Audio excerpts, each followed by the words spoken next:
Today, Mayor Eric Adams might as well become a conservative at this point. One of my favorite stories ever about Media Matters.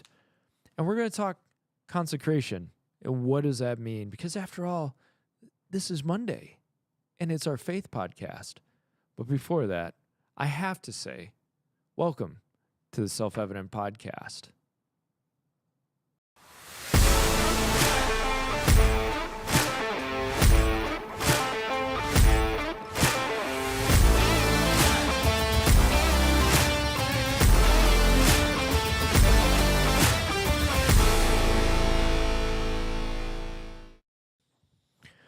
Welcome. It's Monday morning, 11 a.m. And if you missed it, well, when you come on in, welcome. Monday morning, 11 a.m., Self-Evident Podcast. Thank you so much for joining. You got Mike. You've got Mike. And just Mike. Because Massey is out of town. Now, you are watching this on Monday. You're like, he's still out of town? No, he's not out of town. When I'm recording, he's out of town because we record two of them on Friday, so that way we can get them ready and get you your content. So he will be back. The next show that we do, he will be back just for you. But until then, you got me. Do not forget, go to theselfevidenttruth.com. Check out the blog. Check out our merch. Buy yourself a t-shirt, get yourself a hat, sign up for the Constitution course. If you did not watch Friday's episode or have not listened to Friday's episode yet, you really need to. There's great information in there. There's great history in there. But we have even more history on our Constitution course, fully online, fully accessible, unlimited access once you purchase the Constitution course. You can print out the materials. They come as a PDF. You can print them out as many times as you want. Or maybe you want to take a group through it, your Bible study, your church, your local social justice warrior co-op. Bring them through it. I dare you to do that last one. Go for it. But the program, once you pay for it, you buy it for your homeschooler, especially high school on up. This is what people ask me. They're like, hey, can your Constitution course, my kid? What I tell them is this. If you have a middle schooler who loves history, they're all about American history, all of that, they could probably do it. If your kid does not care about history at all, they don't want to do 2 seconds of it, it's going to be a little bit long for them. That's really the biggest issue. It's not that they can't grasp the concepts, it's just longer. The videos are anywhere from 20 to 40 minutes, and then you have questions after. It comes with the notes. So that's a disclaimer of who is it targeted to?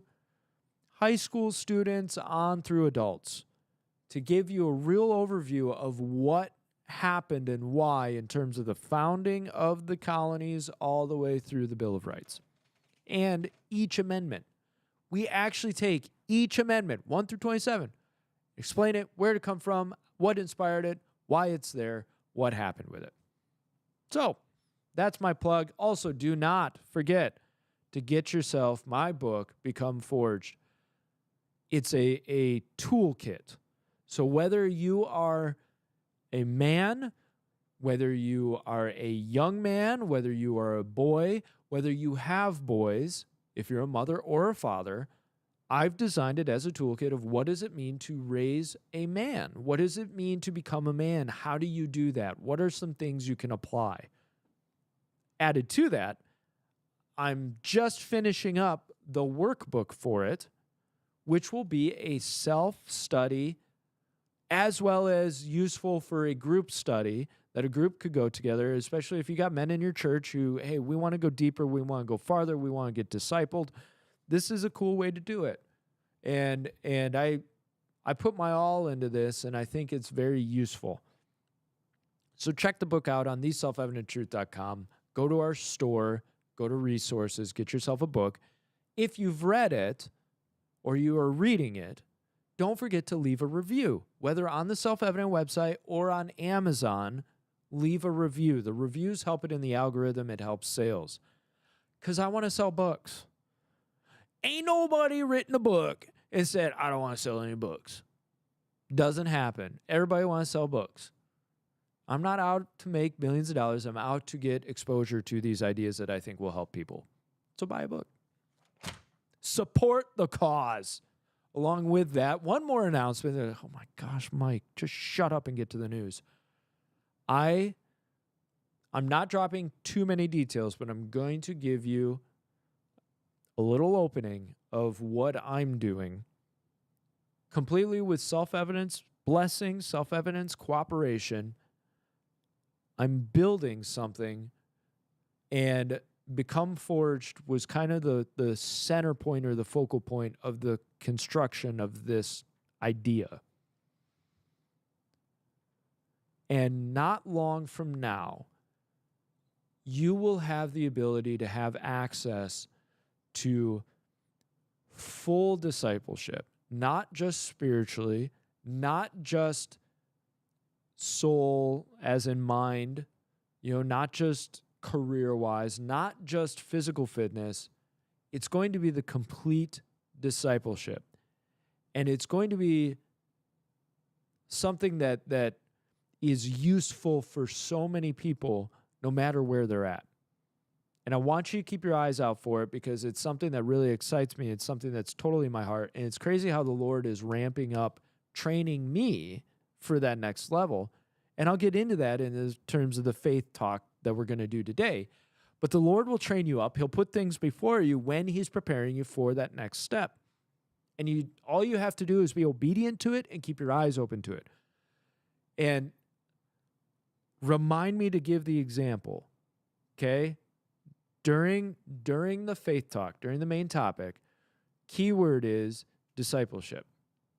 Please remind me. You guys got that? All right. And wave your hand or whatever you have to do and just discipleship. And oh yeah, that's right. Cataloging and linking it in my brain. Okay, cool. All right. On to the news. Eric Adams. Sorry, bro. You spoke out too loud. Last episode, I talked about, hey, we need those people who speak out. Eric Adams spoke out because his city is realizing the harm and danger of open borders.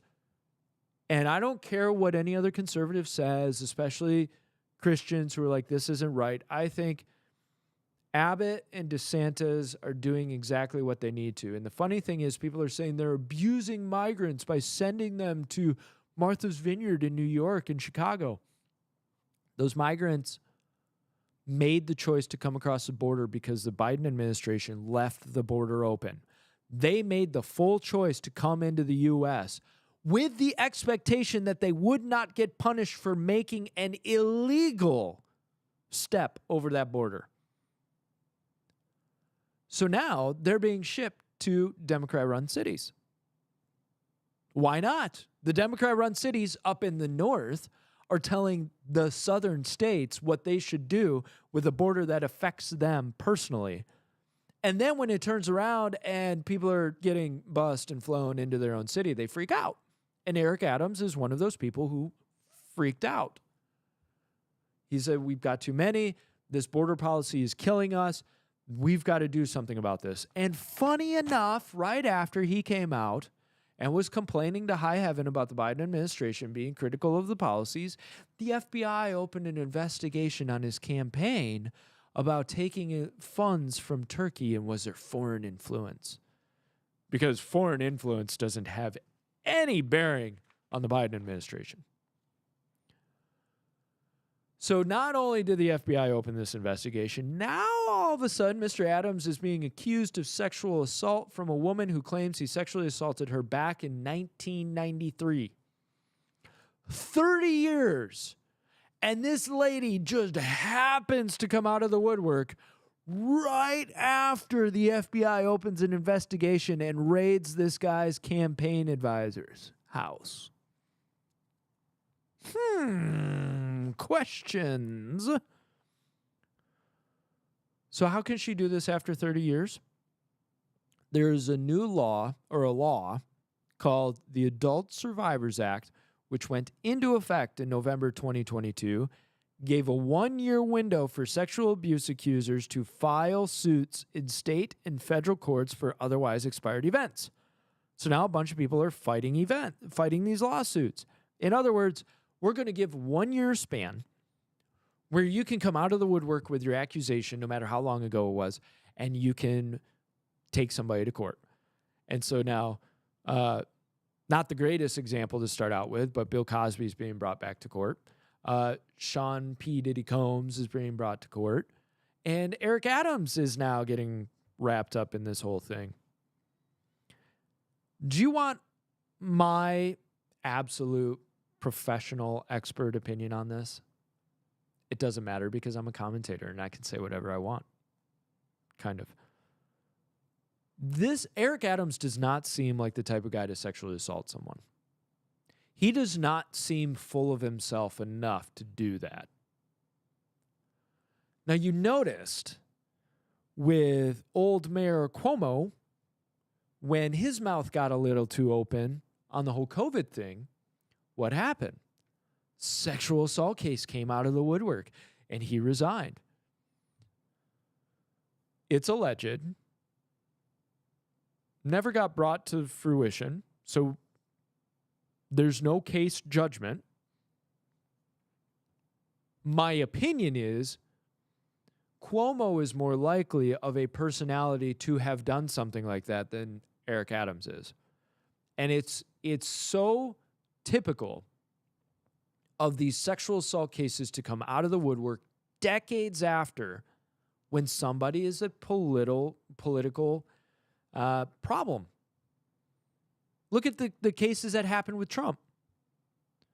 Oh, well, the court found that it was true. I don't buy any of these court rulings, especially against somebody like Trump. Do you know Biden had his own sexual assault case come forward? What happened with that? Or what about it just so happened that sexual assault cases came out against Brett Kavanaugh when he was up to be Supreme Court? It's such an MO. It is such an MO to bring forth this sexual assault case from 20, 30, 40 years ago, and we'll flaunt this across the cameras because all people hear is rapist. That's all people will hear. It destroys a person's character, and a person has a very hard time getting around that. Clarence Thomas. There's a whole issue with Clarence Thomas when they were trying to confirm him. And so it's not that I don't want to see perpetrators brought to justice, and it's not that I don't think an accuser should have their day in court. I'm not on the train of believe all women because it is such a tool to get money out of people. P. Diddy Combs or Sean Combs, whatever he's going by now. Pick one, bro. He settled a day later. It was an ex-girlfriend. Now, you might say, see, he's guilty and he knows he's going to get dragged through the court of law and he just wants it to go away. Or he knows it's not worth it to spend that time and that money fighting this thing in courts when he could just pay her off and get it out of there. And that's leverage that people use not just against people, but they use it against corporations. They will file a lawsuit against a corporation, and the corporation has to weigh out, does this cost us more to fight and do the whole litigation process, or just do the settlement and get out of there? And that's incentive for somebody who's got nothing to lose to come forward and say, well, sexually assaulted me 30 years ago at this random event.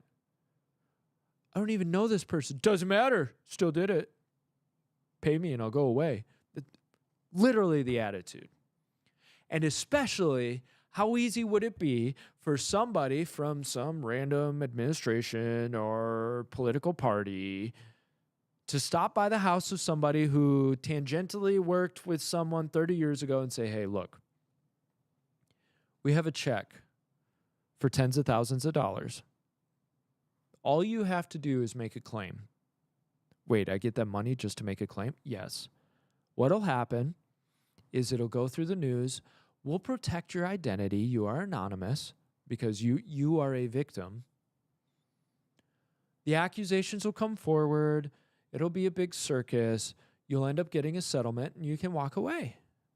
And no problem. There are plenty of people who will take that deal. They go, oh, I get paid tens of thousands of dollars to ruin somebody's character, and my name doesn't even have to get brought up. Cool. Why not? Sure. Pay. It happens, and you think it doesn't, but it does. The depths of evil and wickedness happen. And I'm not even defending Eric Adams. I don't agree with a lot of his policies, but I don't look at the guy and I say, yeah, he done it. I don't. And maybe he'll come out and it's true and it's proven and I'll stand corrected. That's fine. If it can get proven to a point where I'm like, okay, yeah, he probably did that. Sure. But until then, I see the guy is innocent until proven guilty. And now one of my favorite stories of all times. And I won't even read the title on the article because that would get me canceled. Or our resident favorite Media Matters would come after me. He said these words, reading an article about your own president. So what happened? You may have heard Elon Musk, his company X, is suing Media Matters, claiming they manipulated the platform. This gets salacious. He's claiming they manipulated the platform to show major ads next to Nazi imagery, causing a bunch of advertisers to leave the platform.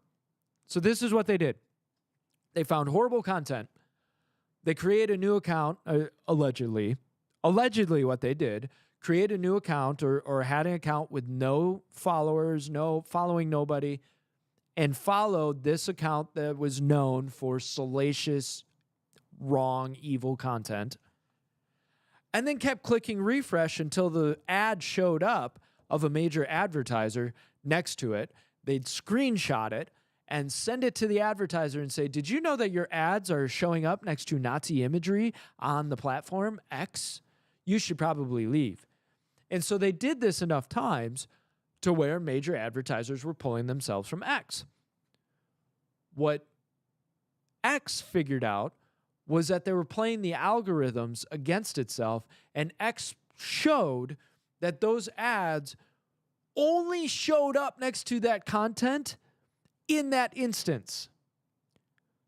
So several of the major advertisers happened one time for one account, the Media Matters account. One other company, it happened twice. Out of millions and millions of users, over millions and millions of instances, this happened 3 unique times. But it gets better because Media Matters deserves to be torn down and torn to shreds. Careful, for how you judge is how you will be judged. Now it's come out that Media Matters president Angelo Carusone wrote super anti-Semitic blog posts in the early 2000s, along with a lengthy screed against a tranny-loving author, and at the same time telling the, and I quote, Japs, to lighten up over a coach's alleged sexual and physical abuse of female players. Lighten up about all of that sexual and physical abuse. The irony is rich. This is rich.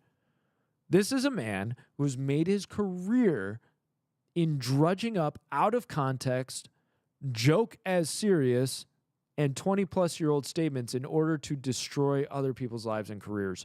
He is now getting destroyed with the same tools. He accused Elon Musk of being anti-Semitic and, of course, had to virtue signal throughout his career about how woke he is. Now, he stated when these allegations came out of these blog posts and these comments and all that, this is what he said.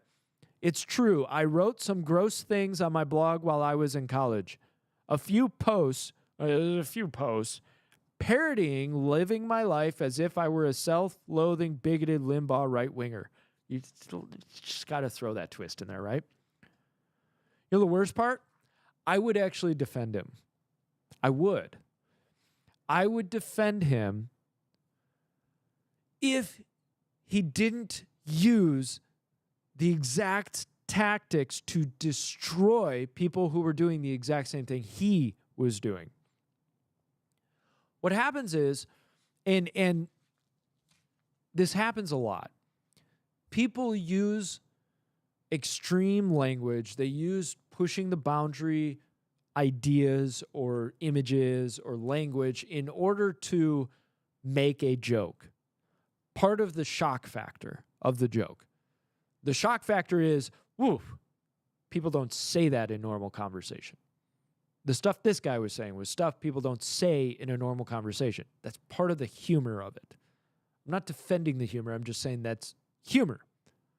What Media Matters has done is they've made a career out of taking that type of stuff, especially that type of stuff, or somebody reporting on something that was horrific, and then twisting it so it made it sound like that was exactly what the person believed and they should be excoriated for it. They should be destroyed for it. He has made a career out of this, and then he turns around and says, "Well, I was just parodying those evil right-wingers." Doesn't matter, bro. You held this standard to everybody else. Now it's coming for you. And I would have defended you in what you were doing. I would have defended, especially early 2000s, you're young, college student, whatever, whatever. We use somebody's past as a battering ram against them and use it as though it's the final condemnation of that person's character, because in college, especially in those ages, your brain is not fully developed until you're 25 or so, especially for men. In college, you're trying to figure yourself out. How do you interact with the world? And so often, college guys, we are driven by shock factor humor. It's in us. Locker room talk, sitting around with your buddies. The more shock or the more a little bit over the boundary you can be, the funnier it is to you and your friends. Not defending, just saying. That's what he was doing. That's what he was doing. You read it and people are like, "Oh, this is exactly how he felt." No, it's not. He's doing it because he thinks it raises jokes. His boyfriend at the time was Jewish, so he was making Jew jokes about the guy. He wouldn't be dating the guy if he actually felt that way, if he was actually anti-Semitic. So part of me wants to defend him, but I won't. I refuse to. I joyfully watch the crash and burn of Media Matters because you have destroyed people's lives over this stuff. You have destroyed people's lives in the drive to actually be respectful and honest and careful. You're just like the Southern Poverty Law Center. I hope they're attached to this whole lawsuit in some way, shape, or form at some point. These organizations are not out for the good of the public. They are out to destroy people they don't agree with. And at the end of the day, this president, Angelo Carusone, is one of those people. So, bro, it's coming back on your head. And a man more powerful, richer, and smarter than you has just decided to put his eye of Sauron on you. And it's a blistering heat. You picked with the wrong company to mess with. You picked X, owned by Elon Musk, the internet trolling extraordinaire. Have you ever noticed the names of the first 4 Tesla vehicles? S3XY. If you're in internet culture at all, just write that out and tell me if this guy is a troll or not. He will come after you for crap like this. So, Angelo, good luck. You're toast, bro. You're toast. And I'm so happy about it. It's about time. Moving on. Former Obama official charged with hate crime. Another person that I find myself torn about not wanting to defend, but at the same time providing a defensive argument for, yet not sure that I want to defend. What's going on? This one's a little tricky. Former Obama official Stuart Seldowitz allegedly harassed a halal cart vendor for a couple of weeks criticizing and disparaging Muhammad, telling the guy to leave, telling him that more Palestinians should die, etc. And the video is like, he's pretty unhinged in yelling at this cart guy. He was former acting director for the National Security Council's South Asia Directorate and seems to have close relationship with Israel, concerning he was deputy director in the U.S. State Department's Office of Israel and Palestinian Affairs from 1999 to 2003.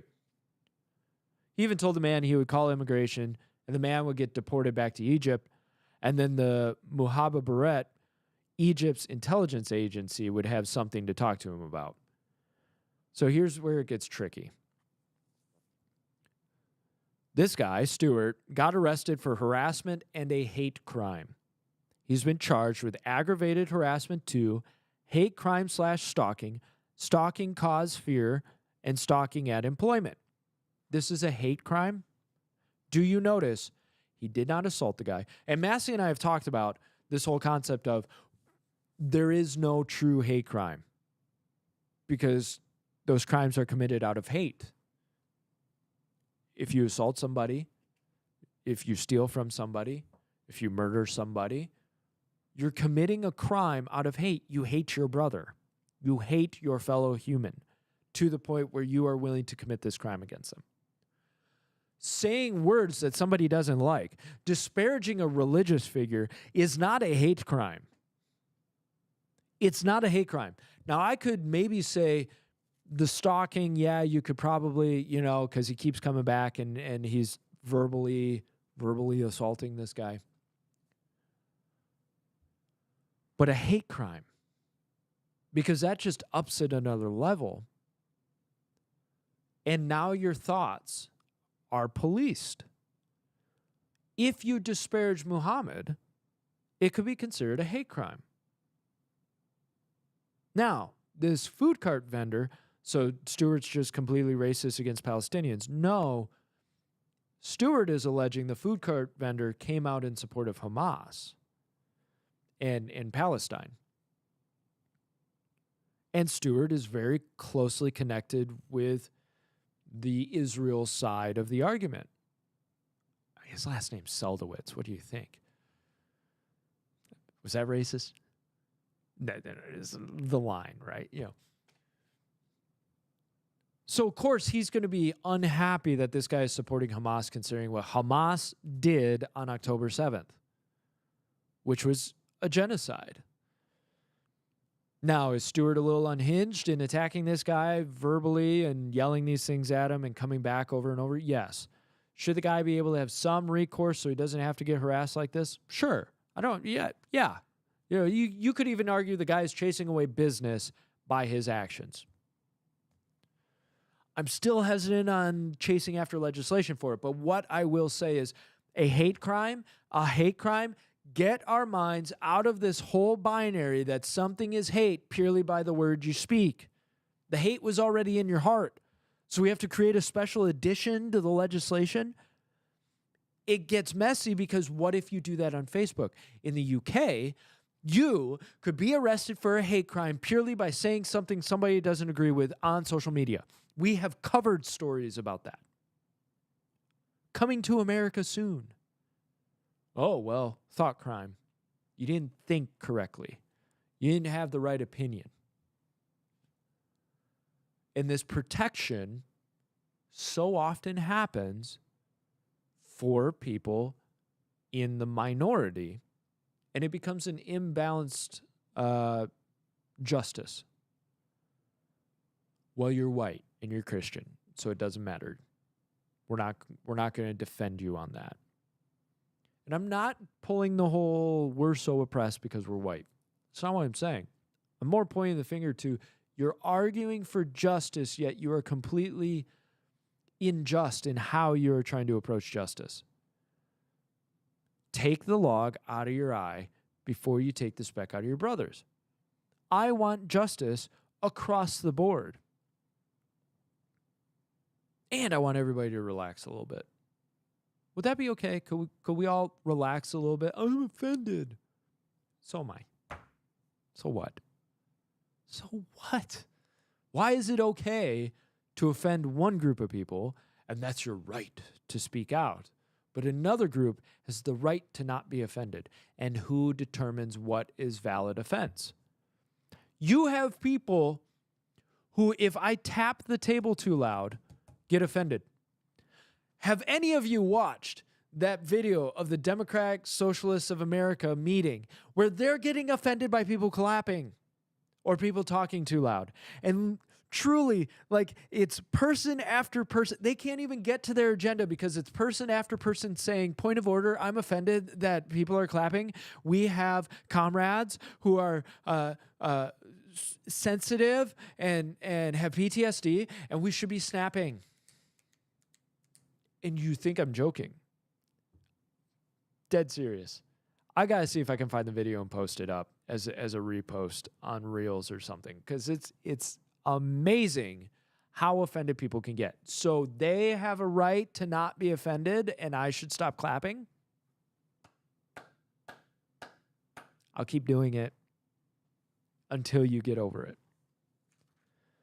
Anyways, if something interesting happens about this whole case, I'll let you know.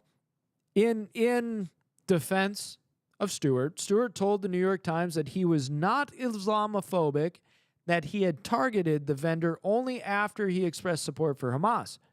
At that point, I got rather upset, and I've said things to him that, in retrospect, I probably regret. No, you don't. Though, that I do regret. Sulowitz said, instead of focusing in on him and what he said, I expanded into insulting his religion and so on. I mean, we'll see what happens. But everybody will point out this guy has power, right? He's white. He was in the government. He was Jewish. He had plenty of power. And the halal cart vendor didn't have the power because he's Islamic and Palestinian attached and minority. He's driving a halal food cart. And he didn't have the power in the whole situation. Who knows even if he had power for his vendor truck? And if he didn't, there's a company called Energy Ops LLC that could provide him the power. That would provide him the power out of love and care. Energy Ops LLC, you gotta find them. If you're in the Charleston, South Carolina area, you gotta sort these people out. Get your energy taken care of. They do residential, they do commercial, they do renovation, they do hookups for your EV. You Prius, not even Prius, you Tesla driving people. I remember when Prius came out, people were so dadgum proud of themselves. I'm driving a Prius. You look like a turd. But if you have a Tesla, if you've got a Rivian, if you've got a Nikola, go for it. Get hooked up. Get your power back through Energy Ops LLC. Check them out, energyops.us. Go check them out. They're amazing, God-fearing, family-oriented, freedom-loving, veteran-owned, small business-minded, traditional values. They want to provide you the best service at a reasonable cost. Absolute friends of the show. They support us. Support them. Energy Ops LLC. On to the main topic, consecration. And we'll go fast on this because I don't think it's something that needs to get hammered, because we've been kind of heavy on these faith topics the last couple of weeks. And I think especially because that's the season he and I are going through right now, is a heavy spiritual season, not in a bad way. We hear this word heavy and we go, oh, that's bad. No, it's beautiful because it's in depth. There are seasons where spiritually you're more just kind of autopilot, like you're just kind of riding the system. And I don't mean that as an insult. You're doing what you need to do and you're walking it out, and it's a season of less, right? And then there are those other seasons where it's powerful, it's deep, it can be painful, and you kind of wonder what is going on here. And so we've covered various topics. The last time we covered was transitions, right? And transition is a big topic. Before that, we've covered how do you handle temptation, tribulation in your life. Today, I just want to talk a little bit about consecration. I myself am going through a season of consecration. And it's something that I think is very important for all of us to recognize. When is the Lord calling us to that season of consecration? It'll look different for different people. An easy example is if all of a sudden the Lord is waking up within your heart that you shouldn't be on social media as much anymore. Or perhaps you're watching too much TV. Or those songs you were listening to, just, there's something that's off about them. Or maybe you're realizing my prayer life isn't where it's supposed to be. Or I'm convicted because I'm not reading enough. Or I'm not getting deep with the Lord enough. That could be a season of consecration. Because a season of consecration is setting you out apart from the world. Setting you out as holy. And as Christians, the problem we get into is we believe, well, I'm saved by Christ, I'm renewed in Christ, I'm a new creation, all true. But we tend to stop there. We tend to believe, so that's it. I'm a new creation. Nothing more needs to change. Yet Scripture also says that he who starts a good work will finish it. He does not say, I've done a good work completely. It says, I've started a good work and I'll finish it. That is what consecration is. And anybody who tells you, I don't need to be consecrated, they are the one who needs it the most. And they are the one who is probably ignoring the signs. How do you know you're ignoring the signs? When you double down. When you feel conviction on something, or you feel, I should be doing more, and you convince yourself, no, I shouldn't go that way. No. That's legalism. That's works. That's old creation. I need to go forward. I need to just continue doing what I'm doing. That is a mind and a heart that is pushing against consecration. And I see it in people when they say, well, I'm just being led by the Spirit. I don't need Scripture. I don't need to spend time in prayer. I don't need to go back to the old wounds. I hear that from people. There are people, and isn't it funny? Their lives are a mess. And it's not funny, but interesting that time and time again, the ones that I see pushing against consecration, where they will not humble themselves and just say, okay, I'm a wreck. There's a lot of wreck in my life. I need to stop doing the same thing I've always been doing. And that's what happens. We go into autopilot. And we go, well, I'm just going to keep doing the same things I've been doing, and God will take me through it. He'll bring me out of it. Maybe, unless it's you that's bringing it all on your head. And you're not willing to hear that you're bringing it on your head because of pride. Pride will put your fingers in your ears and say, I need to keep going the way I'm going. That's a Pharisaical attitude. And we pour all this heap and scorn on the Pharisees, somewhat for good reason, but we never picture ourselves as the Pharisees. Everybody else is the Pharisee. Everybody else. Those darn Baptists with their Bibles and Bible-thumping Pharisees. Those charismatics that say if you don't speak in tongues, you're not saved. Pharisees. That religious spirit in those people who point the finger at other people, Pharisees.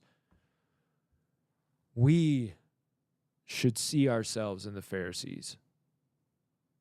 Humility will recognize our own hearts in the Pharisees. Because the Pharisees did not want to change anything because Christ said it. They pushed against. No. I'm going my way. I'm doing my thing. It's how I see it. I'm the one who has the utmost hold on Scripture. I'm the one who knows what it is. And the problem is that pride keeps us from knowing Christ at a better level. Humility will say, I may not be right on this. And if something, you are so good. And if something stands out and that little gap opens, you have a choice. Allow it to open in humility and recognize it and work with it with Christ and be consecrated, or close it up with your previous beliefs and systems and cover over it and continue on your way. Thank you. So my process of consecration, I'm learning more and more how to rely on the Lord, and maybe this will speak to somebody. I have a lot to do in my life. I really do. I've got a lot to do in my life. I've got a lot of tasks. I've got a lot of different projects that I'm working on all at once. I'm juggling. The last thing I need are people in my life.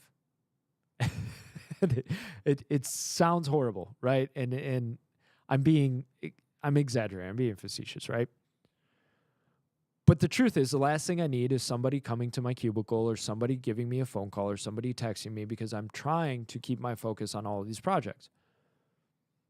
My pride would say, I've got to get this done because the Lord has given this to me and this is the task he's put on my plate. And if I don't do this, so I need to push this person away so I can do this.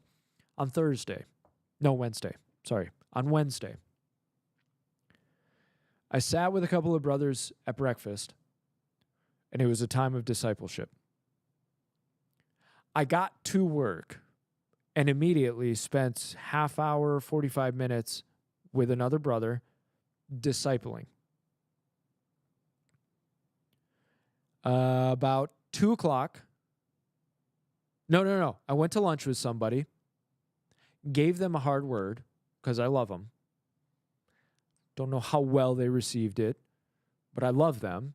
It's like I'm seeing this, right? So I consider that discipleship. It was it was a good conversation, but it wasn't always fun, right? Because if you go out to lunch with somebody, you're and you leave, right?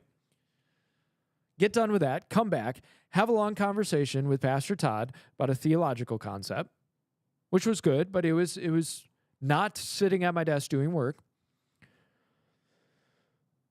About 5 o'clock, because that conversation with Pastor Todd was at about 2, about 5 o'clock, another brother comes to my cubicle, and I'm discipling and ministering to him and helping him out with something. And he's wrestling with something, and he and I were working through it, and God blessed me with some revelation that helped him kind of see it in a different light. Get done with that.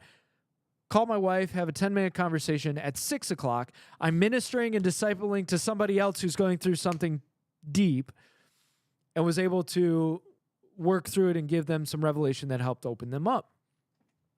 So how much work did I actually get done that day? 2 hours? 2 hours of sitting at the computer? Maybe, right? If I'm not open to the lessons the Lord is trying to teach me, I'm not open to consecration. I'll look at those events and I'll go, I can't be doing this right now. I've got to be doing my work. I'm getting behind. And I've been working with the Lord on that of, I need to trust him with the timing of my work. And so often what happens is we're trying to get the approval of men, which I realized in an inner healing session the other day. We try to get the approval of men by meeting their expectations. What if the Lord's expectation is not the expectation of the man? What if the Lord's expectation is, this is what I want you to be doing. I have a timing for this that you people aren't recognizing because you're not listening to me. You're too into the goal. In this inner healing session, one of the things that came out, because I'm in this season of consecration, I'm learning all these lessons, I hold high expectation of myself, and I take on the expectations of others, and if I don't meet those, I get self-critical, whether it's my own expectations or of somebody else. Now, you need to be doing your best. You need to be putting your all into what the Lord's given you, but times of ministry may come out of the woodwork and keep you from doing what you're supposed to be doing. I think of the story with the Good Samaritan.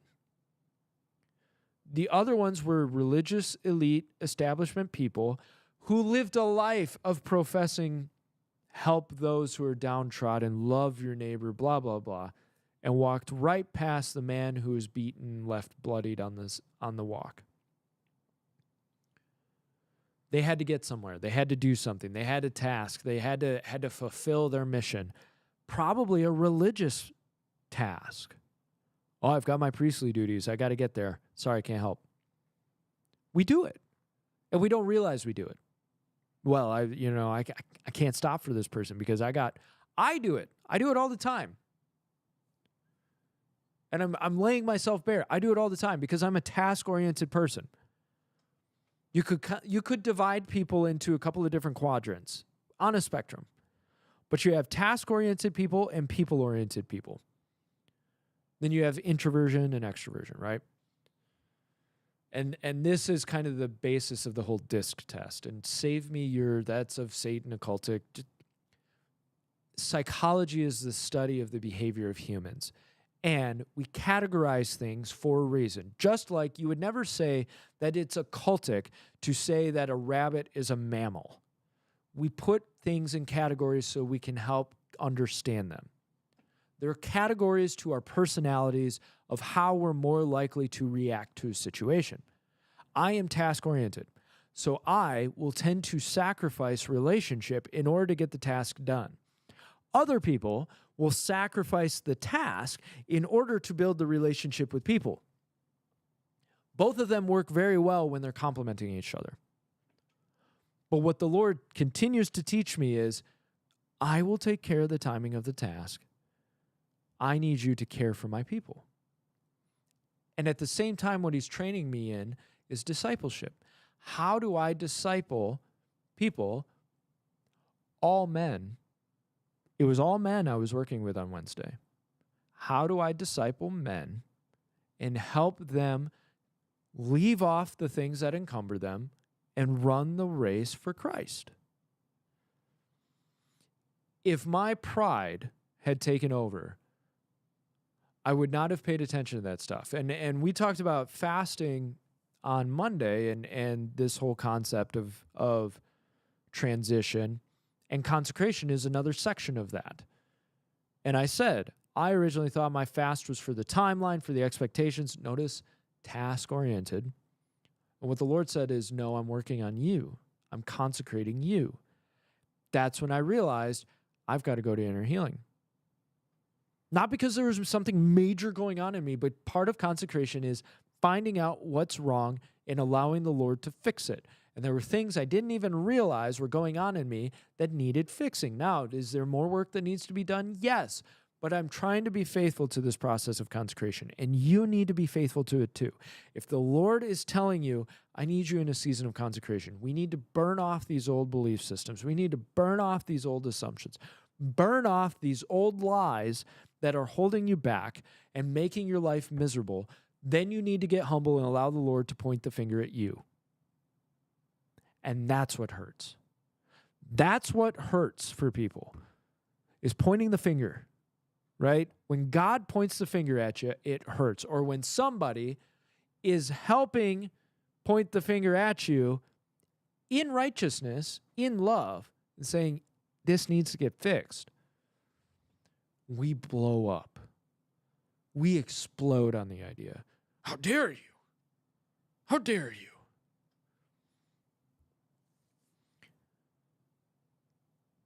But humility will take the contention of consecration and receive the wisdom of it. It hurts for a time. All of us get hurt when we get criticized. One way, shape, or form, either very minor or very big. I am guessing Jocko Willink, man's man, Navy SEAL, commander, hardcore, 4:40 or 4:34 in the morning every morning, get after it type guy, David Goggins, still can get emotionally affected. Let me rephrase. Can still feel an emotion with a piece of criticism. And it's hurt. Our pride is what gets hurt when we hear a piece of criticism. How we deal with that is what matters. I'm not saying you should never feel hurt by a piece of criticism. What I'm saying is, how do you deal with it? And I was talking to one of these guys that I got to sit with, and he and I are both very similar. When we hear a piece of criticism that hurts, right? Because the first initial guttural emotional reaction when you hear criticism, when you hear something that is not good feedback, ow, how dare you? You don't understand. You don't know. You don't get. You weren't. Excuse, right? I keep my mouth shut. And I've had people think that what I'm doing is shutting down. I'm just broken. Farthest from it. I'm receiving. I'm recognizing my emotions of, ooh, that stings, and my pride is flaring up. Because if I went with my emotion, I would immediately clap back. I would defend myself. I would yell. I would point the finger. I would pull out all the nasty stuff on your side of things. None of that is productive. None of that is useful, and none of that is righteous. So what I do, and this person I was talking to, he also does the same thing. I get quiet. I'm just going to receive. And even if I'm raging inside, I try to keep my mouth shut. There's been times recently where I'm like tapping my fingers, keeping my mouth shut, because everything I want to do is defend myself. So I'm just going to, and there is that point where if somebody's really needling, is, okay, I'm done. I'm going after you. But I keep my mouth shut because I want to receive the information, observe my emotions, allow the emotions to peak and kind of taper off, and then work with the information and go, okay, was there truth to that I need to see? And when you work with that truth and you allow yourself that time of, okay, yeah, they're kind of right in this area and they're right in that, and why is that? You've avoided a whole nasty, awful situation. Proverbs says, I even said this to my son a couple of days ago. What is it? A gentle word turns away wrath. Or you could say a quiet word turns away, a soft word turns away wrath. Why? Because if somebody's coming at you and you use a hard word, their pride gets spiked up, and now it's tit for tat. It's nuclear warfare. A soft word all of a sudden catches them off guard, and it ratchets things down. My silence is my soft word. My silence is, I'll allow you to say what you need to say because there's a reason you're saying it. And I trust the people that I love. Even if it hurts hearing from them, I'll deal with it. I'll allow it. I'll work through it. And in this process of consecration, what you need to do with consecration is understand that the Lord is trying to burn out the imperfections in you. He sees the sin. He sees the insecurities. He sees the pride. He sees the loathing. He sees the greed. He sees the lust. He sees it all. And he's trying to consecrate you. And our emotions get in the way because we get hurt or we get prideful when the last thing we should do is spike up. And the first thing we should do is go, okay, Lord, what are you trying to do here? And sometimes your frustration with the Lord is not a bad thing because it's the burning off of that emotion to where then you can finally humble yourself and go, okay, Lord, I shouldn't have been that frustrated. You're right. Work with me here. That's what I had to have. Now, I always tell people, do not curse him. Do not swear him off. But you can say, Lord, I am so frustrated with you right now. What are you doing here? Why are you doing this? What is going on? And then be ready for the silence after you allow the emotion to vent. And I've found, as much as I dislike it, so often I've had to release the vent valve, the emergency valve, release that pressure. And in that silence afterwards is when the Lord speaks to me and gives me revelation of what he wants me to understand and know. It's so crazy. And I've been upset with the Lord at times of like, why do I have to pop off like this in order to get an answer from you? And I really feel like the Lord has basically told me because you won't listen before that. You're not going to listen until you pop off. Then you'll be quiet enough to... So I'm working on that. But don't fight the consecration. And don't get in the rut of just going after your old systems, your old beliefs, your old habits, your old patterns, your old sins. If he is convicting you to get rid of that stuff, you walk with him and you get rid of that stuff. Because my consecration is preparation for that next level. If I don't do the consecration, I will end up harming people. I won't be ready for them, and I won't be ready for what the Lord is putting in front of me. And this has been a heavy season. He's been doing a lot of work on me. And I still look at it like, man, there's a lot of work to do. There's so many things left to do.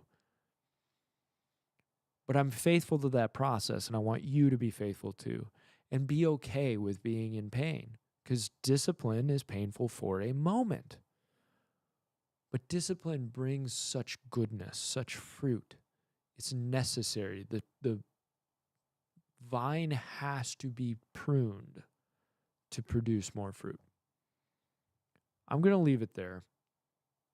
I'm going to let you know that consecration, it can hurt, and that's okay. And if you want to talk about it, if you want to reach out about it, by all means do. Whether in the comments, whether email us, selfevidentministriespodcast@gmail.com. It's all one word.